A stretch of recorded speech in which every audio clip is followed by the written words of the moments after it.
for 40 minutes crying like a baby. Bikers, joggers, tourists, runners, they went by me. Police officers searching for suicidal people went by me twice.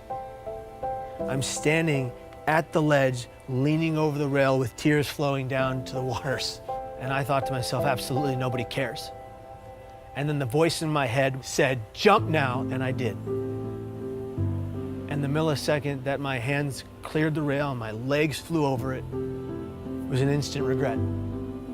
The depression was wiped from my mind, and all I wanted to do was live, and I thought it's too late. Kevin Hines was 19 when he jumped off the Golden Gate Bridge. He is one of the many incredible people that I've been grateful to meet over the past 3 weeks as I aim to further understand the complexities surrounding suicide. And I know I've made mistakes. I know I've let people down. But what happens when you're given an opportunity to help make a difference in the world? The backlash against the social media star. Very popular guy called Logan Paul is in some hot water. He's a complete and utter insensitive idiot. Taking a break from daily vlogging. Even he says his latest content was his biggest mistake. I want to apologize to the victim and his family. It's time to learn from the past as they get better and grow as a human being. I'm here to have a hard conversation so that those who are suffering can have easier ones. So I've never been so humbled in my life by a single event. Were you kind of shocked by it? I was shocked to discover just how big this is. You've never known anybody that killed themselves? No one. And that was part of the problem, is just my ignorance on the subject. But in Ohio, where you come from, it's the second leading cause of death. And I know while I'm not able to solve the problem by myself, I want to be a part of the solution. And that solution began across the country in New York City.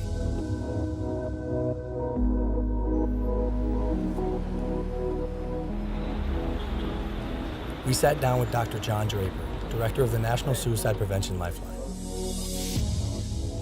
We have to change the conversation publicly from just focusing on suicide and how something bad is happening and say, well, what do we do about it? Help people understand that the first thing they need to do is reach out and talk to somebody when they're feeling in despair. Because you're not alone with it anymore. They've done studies with people who are experiencing any kind of pain, including hanging off a cliff. You can hold on a lot longer if somebody is right there with you.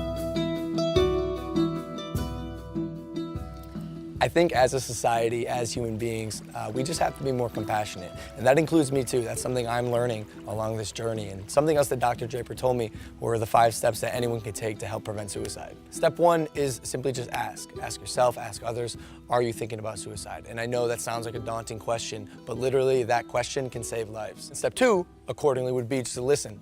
Be present. Don't make any judgments. And then step 3 would be there for them, even after you've already asked, because dependability is key. Step 4 is then help them connect, whether it's with a friend, a family member, a local suicide hotline, therapist, but help them reach out to someone so they don't have to deal with this alone. Lastly, step 5 is just check in on them, show them that you care. Call them up, say, hey, I want to make sure you're okay. Can I check in with you over the next few days? So one of the things that is so important about reducing stigma is getting stories out there about people positively coping with suicide. Do you guys know anyone I could talk to with the lived experience of suicide? Absolutely. We have quite a number of people that we could refer over to. Yeah. That'd be great. Yeah. And that's how we got introduced to Kevin Hines. 17 years ago, Kevin jumped off of the Golden Gate Bridge and survived. These are individuals whose stories, when people hear them, they say, you know, maybe I can get through. As opposed to hearing stories when people haven't. And those are, unfortunately, those are stories that we've heard before. Now we're hearing more and more stories of people being more open about it. And as I was saying before, Logan, for every 1 person that dies by suicide, there's 287 other people that think seriously about it but don't. Those are stories, again, that have not been told. If we told those stories of people who got through it as opposed to one who didn't, imagine what kind of influence that would have on people's behavior. When I found out that 1 in 6 high school kids seriously think about suicide, that's stunning. Yeah. This is such a common problem.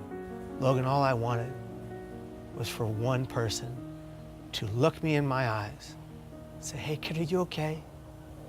I am so grateful to be alive. And I'm grateful today for every millisecond I get to breathe. Because it was almost all ripped from me by me. What's one thing you would have said to your younger self To the Kevin who was 19, sitting on the bus, if you were next to you, and instead of the guy who pointed and laughed, what would you say?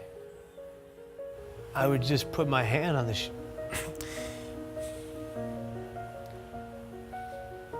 I would just put my hand on my shoulder and I would just say, I'm here for you. I got you.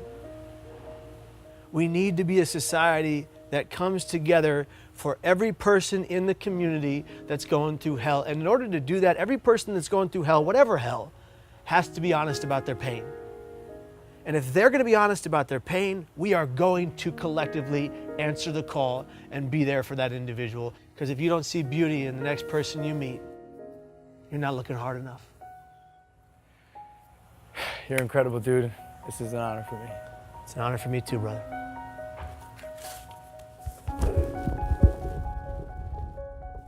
From this point on, I want to make an effort to contribute and immerse myself in the conversation, so I'm pledging to donate $1 million to various suicide prevention organizations, with the first $250,000 going immediately to the National Suicide Prevention Lifeline so they can increase their capacity to help those in need. For anyone watching, I want you to know you are not alone, and most of the time, crisis passes. So if you or anyone you know feels alone or trapped, I encourage anyone to call or even text the suicide or crisis hotline. Both of those numbers are below, and although this is a tough conversation, it's important because things can and will get better.